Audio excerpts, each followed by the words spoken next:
बोलो गुरुदेव भगवान की जय। प्यारे कृष्ण कन्हैया लाल की जय। श्रीमद् भगवद गीता यथारूप।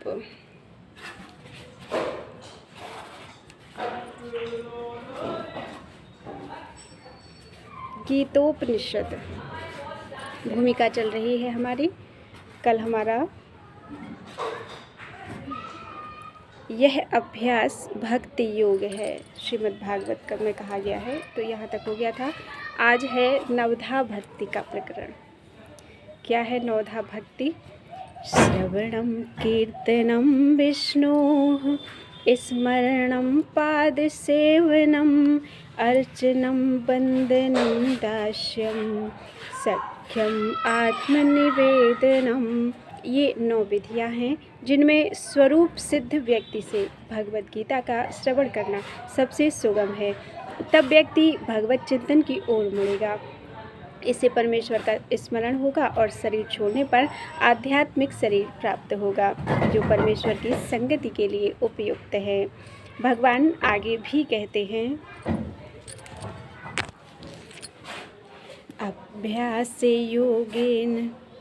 अभ्यास योगयुक्तेन चेतसा नान्यगामिना परमं पुरुषं दिव्यं याति पार्था अनुचिंतयन्। हे अर्जुन, जो व्यक्ति पथ पर विचलित हुए बिना अपने मन को निरंतर मेरा स्मरण करने में व्यस्त रखता है और भगवान के रूप में मेरा ध्यान करता है, वह मुझको अवश्य प्राप्त होगा। यह कोई कठिन पद्धति नहीं है, तो भी इसे किसी अनुभवी व्यक्ति से सीखना चाहिए। तद विज्ञानार्थम सा गुरुमेवाभिगच्छेत। मनुष्य को चाहिए कि जो पहले से अभ्यास कर रहा हो उसके पास जाए।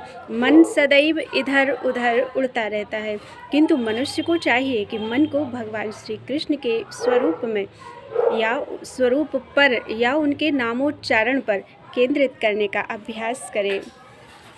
मन स्वभावतः चंचल है, इधर उधर जाता रहता है, लेकिन यह कृष्ण की ध्वनि पर स्थिर हो सकता है।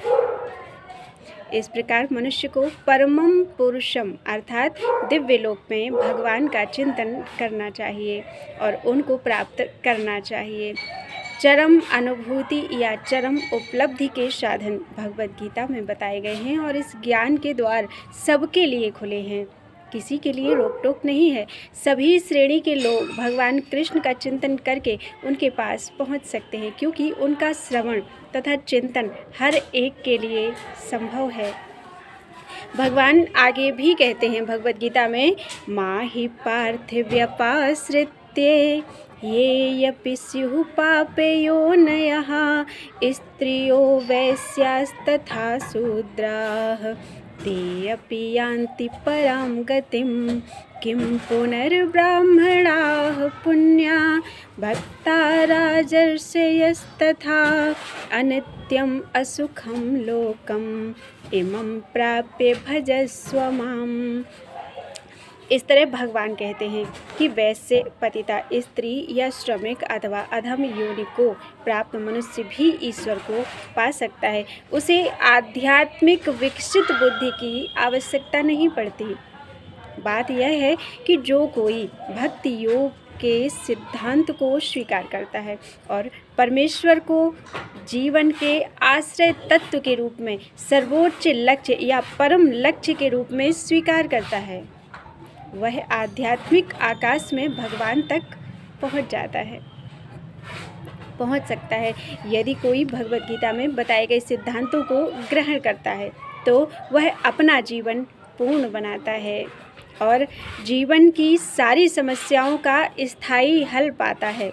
यही भगवद गीता का सार सर्वस्व है। सारांश यह है कि भगवद गीता दिव्य साहित्य है जिसको ध्यान पूर्वक पढ़ना चाहिए। गीता शास्त्रम इदम पुण्यम यह पठेत प्रयतः पुमान्। यदि कोई भगवद गीता के उपदेशों का पालन करे तो वह जीवन के दुखों तथा चिंताओं से मुक्त हो सकता है। भय शोकादि वर्जितः, वह इस जीवन में सारे भयों से मुक्त हो सकता है और उसका अगला जीवन आध्यात्मिक होगा, वो भी इसी जीवन में। एक अन्य लाभ भी होता है, गीता अध्ययनशीलस्य प्राणायाम परस्य च नैव सन्ति हि पापानि पूर्वजन्म कृतानि च। यदि कोई भगवद गीता को निष्ठा तथा गंभीरता के साथ पढ़ता है तो भगवान की कृपा से उसके सारे पूर्व दुष्कर्मों के फलों का उस पर कोई प्रभाव नहीं पड़ता। गीता महात्म्य में ये कहा गया है, भगवान भगवद गीता के अंतिम अंश में जोर देकर कहते हैं कि सर्वधर्मान् परित्यज्य मामेकं शरणं व्रज अहं त्वां सर्व पापेभ्यो मोक्षयिष्यामि मा शुचः।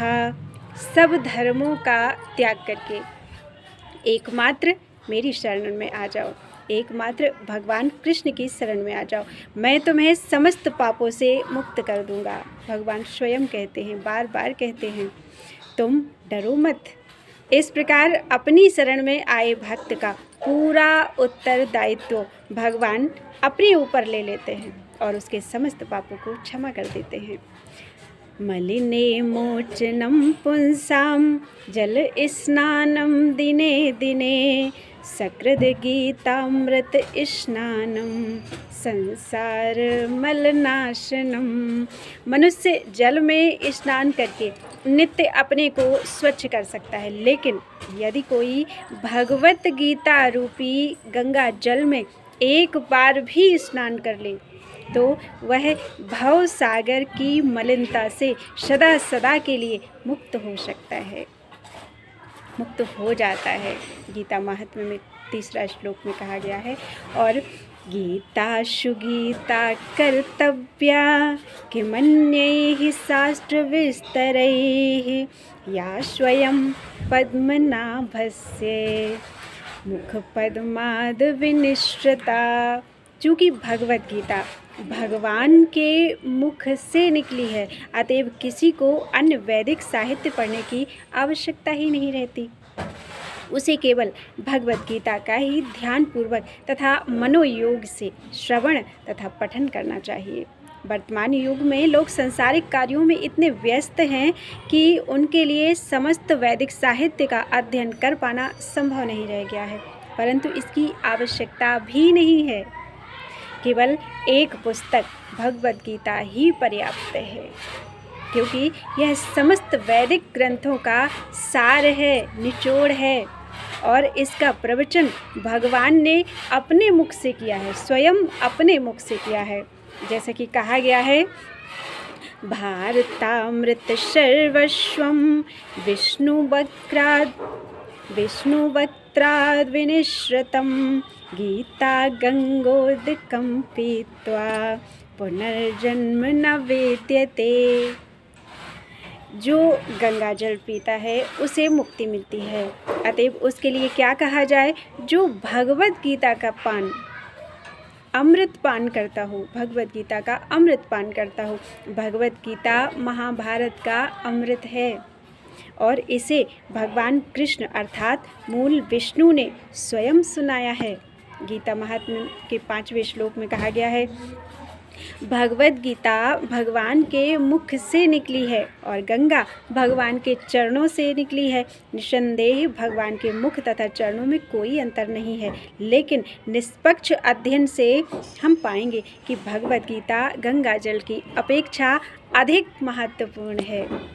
सर्वोपनिषदो गावो दोग्धा गोपाल नंदनः पार्थो वत्सः सुधीर भोक्ता दुग्धम गीतामृतम महत्।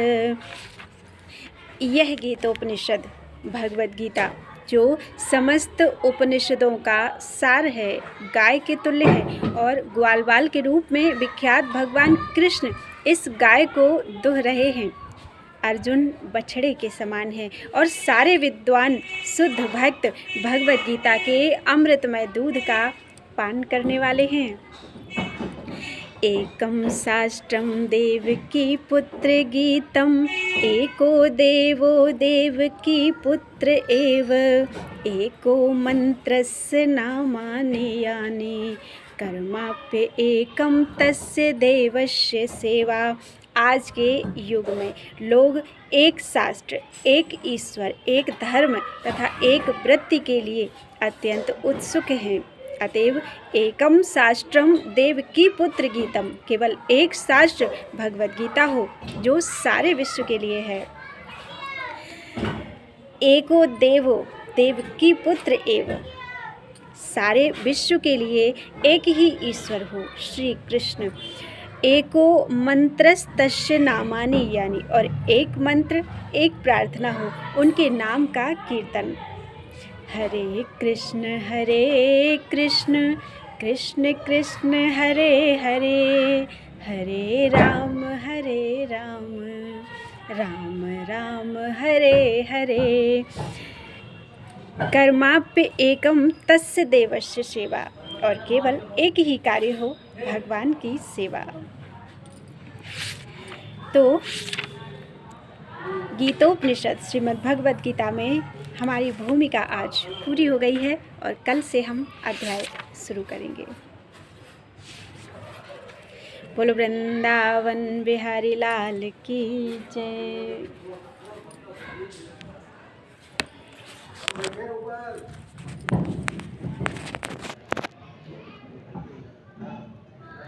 सभी को बसंत पंचमी की हार्दिक शुभकामनाएं।